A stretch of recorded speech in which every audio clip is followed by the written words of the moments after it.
அதிகாரம் 2.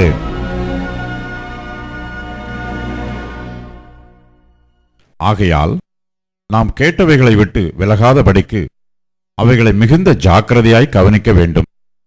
ஏனெனில் தேவதூதர் மூலமாய் சொல்லப்பட்ட வசனத்திற்கு விரோதமான எந்த செய்கைக்கும் கீழ்ப்படியாமைக்கும் நீதியான தண்டனை வரத்தக்கதாக அவர்களுடைய வசனம் உறுதிப்படுத்தப்பட்டிருக்க, முதலாவது கர்த்தர் மூலமாய் அறிவிக்கப்பட்டு பின்பு அவரிடத்தில் கேட்டவர்களாலே நமக்கு உறுதியாக்கப்பட்டதும், அடையாளங்களினாலும் அற்புதங்களினாலும் பலவிதமான பலத்த செய்கைகளினாலும் தம்முடைய சித்தத்தின்படி பகிர்ந்து கொடுத்த பரிசுத்த ஆவியின் வரங்களினாலும் தேவன்தாமே சாட்சி கொடுத்ததுமாயிருக்கிற இவ்வளவு பெரிதான ரட்சிப்பை குறித்து நாம் கவலையற்றிருப்போமானால் தண்டனைக்கு எப்படி தப்பித்துக் கொள்வோம்? இனிவரும் உலகத்தை குறித்து பேசுகிறோமே, அதை அவர் தூதர்களுக்கு கீழ்ப்படுத்தவில்லை. ஒரு இடத்திலே ஒருவன் சாட்சியாக, மனுஷனை நீர் நினைக்கிறதற்கும் மனுஷனுடைய குமாரனை நீர் விசாரிக்கிறதற்கும் அவன் எம்மாத்திரம்? அவனை தேவதூதரிலும் சற்று சிறியவனாக்கினீர். மகிமையினாலும் கனத்தினாலும் அவனுக்கு முடிசூட்டி உம்முடைய கரத்தின் கிரியைகளின் மேல் அவனை அதிகாரியாக வைத்து சகலத்தையும் அவனுடைய பாதங்களுக்கு கீழ்ப்படுத்தினீர் என்று சொன்னான். சகலத்தையும் அவனுக்கு கீழ்ப்படுத்தினார் என்கிற விஷயத்தில் அவர் அவனுக்கு கீழ்ப்படுத்தாத பொருள் ஒன்றுமில்லை. அப்படி இருந்தும் இன்னும் அவனுக்கு சகலமும் கீழ்ப்பட்டிருக்க காணோம்.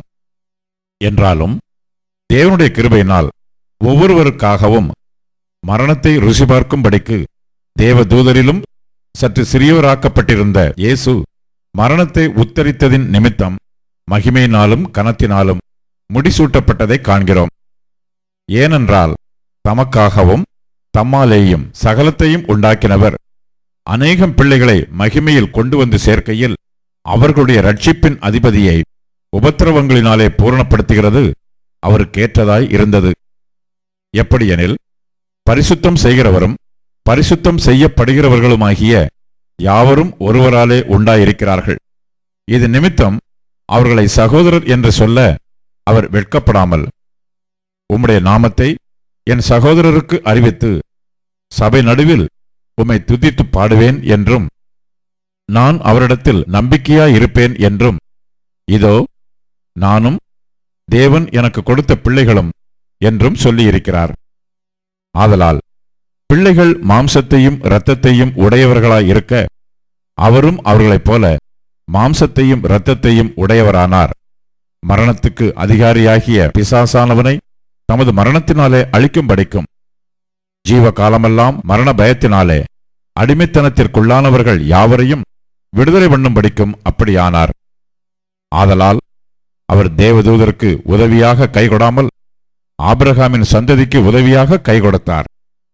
அன்றியும் அவர் ஜனத்தின் பாவங்களை நிவிர்த்தி செய்வதற்கு ஏதுவாக தேவ காரியங்களை குறித்து இரக்கமும் உண்மையும் உள்ள பிரதான ஆசாரியராய் இருக்கும்படிக்கு எவ்விதத்திலும் தம்முடைய சகோதரருக்கு ஒப்பாக வேண்டியதாயிருந்தது. ஆதலால் அவர்தாமே சோதிக்கப்பட்டு பாடுபட்டதினாலே அவர் சோதிக்கப்படுகிறவர்களுக்கு உதவி செய்ய வல்லவராயிருக்கிறார்.